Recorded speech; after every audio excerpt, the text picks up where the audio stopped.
Hello everyone and welcome to my YouTube channel where you're going to find baking tips slash inspirational moments slash crazy frustrated mom moments and everything else about my life. Well, I guess I need to tell you who I am.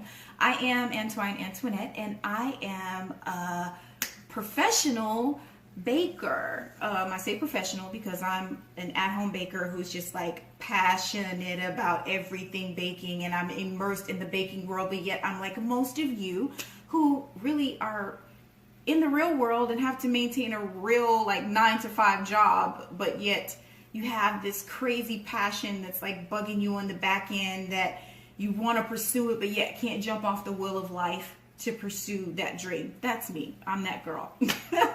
So baking is my thing. So yeah, today on my Instagram and my Facebook page, I put out there like confessions of a baker moment. So if you don't know what that is, like for me, confessions of a baker moment are those moments where we're transparent about the little tricks and tips that we use in the kitchen to convince you that we spent hours working on something when technically we've kind of cheated just a little bit to get where we needed to go. You know, for some of you, like using the box mix. I'm not gonna say no names, but you guys know what I mean.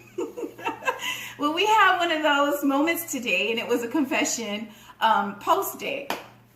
But in that, you know, me posting my confession, I also realized, Antoinette, you really haven't been transparent with everyone. So I decided to do my first video today for you guys and kind of be transparent and just give you guys my story. You know, I've been interviewed and asked about my story and given it to other people, but I wanted to kind of have this opportunity and put my story out there for you myself. So here it goes. Yeah, so like I said, I was on season 2 and 3 of the Great American Baking Show, and in the middle of baking in a tent in England, I lose my father. We're starting the day with some quite sad news. And obviously we can't blame Antoinette for wanting to get home as soon as possible. Of course. To be with her family. Yeah. The Great American Baking Show got off to a sad start this holiday season when one of the bakers had to leave due to a family emergency. And the loss was surprisingly difficult on the remaining bakers. Losing Antoinette's been the hardest thing we've actually had to face. We just all decided to really make her proud because she said before she left that she really wanted us to continue and bake our hearts out. We're a tight-knit group and great support system, and it's sad to see anybody go home. Unfortunately, it turned out that Antoinette's father passed away. And Thursday night, Antoinette posted this message on her Facebook page saying, "During filming, I lost the most important man in my world, my father. I will press forward and continue this baking journey. I know without a doubt that's what he would want for me." The silver lining of this tragic event is that Antoinette was on the right path. Before she left, she got some high praise from baking legend Mary Berry.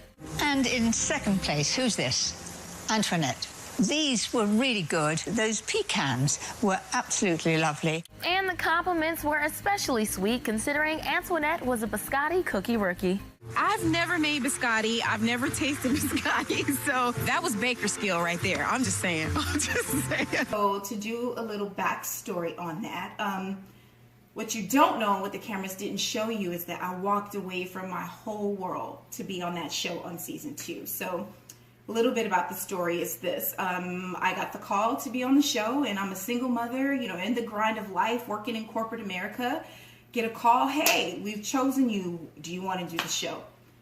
Absolutely. Like, I'm super excited. I'm like, oh my God, yes, this is my moment. I've been baking at home for forever, and finally somebody's going to get to really see what I'm about. But what I didn't anticipate was my job calling me into an office and saying, you're going to have to make a decision. You're going to have to decide whether or not you want to sit here and keep your job or whether or not you want to pursue the opportunity to do the show. Again, I'm a single mother, sole breadwinner. That was a scary moment for me. So I had gone home and talked to my father about it, and I was like, Dad, I don't know what to do. You know, I'm scared, and this is the once in a lifetime opportunity. Like, I don't know what to do. And my dad's words to me were, what are you scared of? And I was like, what do you mean? What am I scared of? Like, they want me to make a decision. Either I don't have a job and do the show, or I have a job and stay in my seat and miss the opportunity to do the show. And again, he said, what are you scared of? You were picked out of thousands. This is your moment. What are you scared of? You only live once. So taking that advice from my dad, it fueled me. I'm like, yes, it's my moment. I'm going to do this. So I walk into the office and say, thank you guys. I appreciate you guys even considering, the opportunity to allow me space to make the decision on my own, about doing the show. But I'm going to take the leap and I'm going to do the show. So you guys, I walk away from my whole world, single mother. I get on this plane, go to Europe thinking, yes, I'm going to go in here and bake. And I meet like 9 other fabulous amateur bakers from around the country. And in the middle of an episode, before we get ready to film, I get a call that your father just passed away. When I tell you, I was devastated and my world was turned upside down, literally like in seconds. I just couldn't believe, like, how is this happening to me? Like, I walked away from my world for this, to chase this opportunity, to chase this dream, and I've given up everything. And in me giving up everything, I lose one of the most important people to me in my world, which was my best friend, my father. So you can imagine, like, I was devastated. So I get on this plane, come back home, and I'm like, I don't know what to do with life now. I don't have a job. I don't have my father.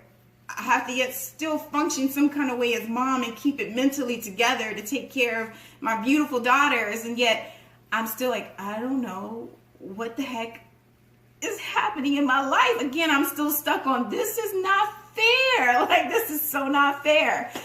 And yeah, so I had a moment where this year, I was making these croissants.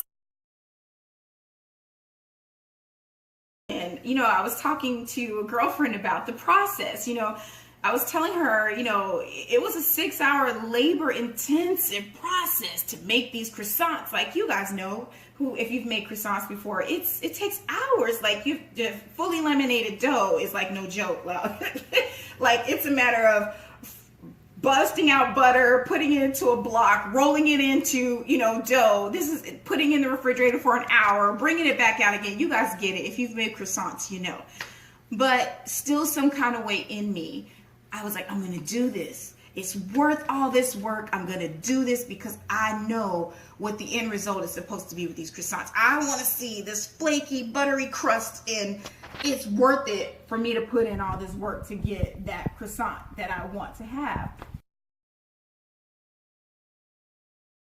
So in that, I send the text to my friend and I'm like, girl, yes, it was labor intensive. It was 6 long hours, but it was worth it.